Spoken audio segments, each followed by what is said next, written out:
de... Comment c'est le décalage de la période de... Pourquoi tu es sur 4? Pourquoi tu es sur 4? Ouais, c'est ça.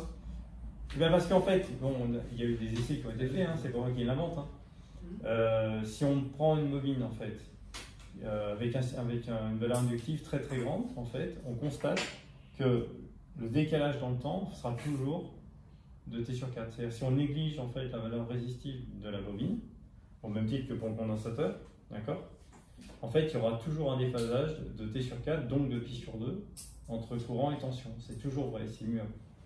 D'accord. Donc ça, c'est pas moi qui l'invente, c'est pas moi qui le dis. C'est d'un point de vue physique ce qui se passe réellement dans le circuit. Un récepteur purement inductif va générer un déphasage entre sa tension et son courant de t sur 4. En fait, il y aura un décalage en fait, temporel de t sur 4. D'accord. Donc, un déphasage de pi sur 2. D'accord. Parce qu'on peut le mettre où on veut un peu, non?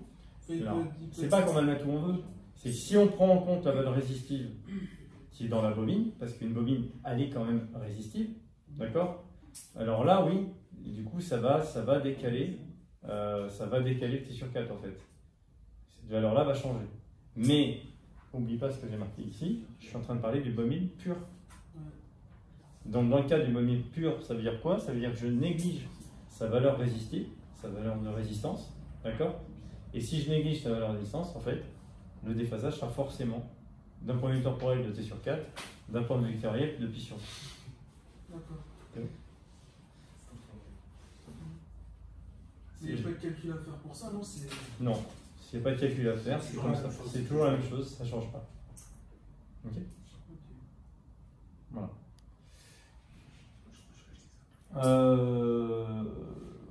Donc s'il faut retenir de ça, c'est que alors bien retenir un truc, hein, c'est que je prends la tension comme référence et je regarde comment se comporte le courant. Okay. Donc avec U comme référence,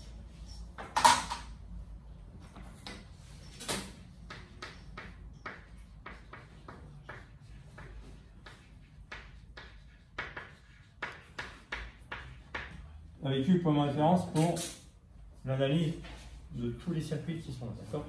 On a avec U comme référence, qu'est-ce qu'on va avoir? On va avoir un déphasage, je vais mettre là, je vais noter phi, du courant I par rapport à la tension U, qui ici, dans le cas de la résistance, sera égal à 0. Si je regarde le déphasage par contre de phi, donc du courant I par rapport à la tension U, ici par contre, on a un déphasage qui sera de plus pi sur 2. Quant à là, si je regarde mon déphasage de phi de I par rapport à U, mon déphasage, lui, là, sera de moins pi sur 2. Ça, c'est ce qu'il faut retenir. D'accord? Alors, je regarde I par rapport à U, hein, d'accord? Parce que ce qu'il faut analyser, si vous avez mieux, la position angulaire de I est tournée vers moins pi sur 2. D'accord? L'angle ici, c'est moins pi sur 2. Et là, I, il est tourné vers plus pi sur 2. C'est sa position angulaire. Mais moi, ce que je regarde, ce n'est pas sa position angulaire. C'est le déphasage qu'il y a entre les deux. C'est comme si, par exemple, je voulais ramener I sur U. D'accord? Donc, si je veux ramener I sur U dans ce cas-là, il faut que je fasse une rotation dans ce sens-là. Mais donc, dans le sens, voilà, comme si j'avais envie de la remettre en phase. D'accord? Donc, le déphasage de I par rapport à U dans ce cadre-là, eh bien, je tourne dans le sens horaire. D'accord? Et comme je tourne dans le sens horaire, eh bien, je forme un angle de moins pi sur 2. Contrairement à là, si je veux faire un déphasage de I par rapport à U, là, cette fois, ma rotation, elle est dans le sens angulaire.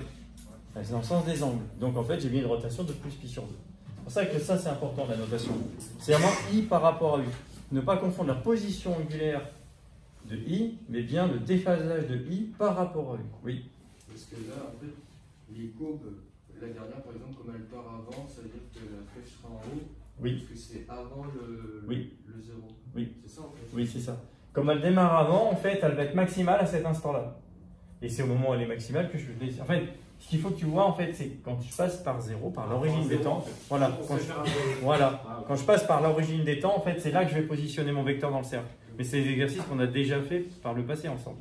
D'accord? Donc, je vais regarder en fait ma position angulaire, c'est-à-dire je vais positionner mon vecteur par rapport à ce qui se passe par rapport à mes courbes. Et comme ma courbe est maximale, mon vecteur en fait est forcément ici.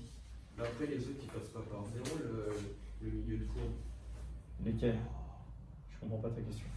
Bah, les autres, là, ils passent par la limite 0. Là? Le milieu, en haut. Ici, voilà. Là, ça passe par 0, mais pas les autres. Parce que là, on s'est retiré par 0. Non, mais là, c'est un instant. Là, l'origine ici qui est là, c'est juste un instant.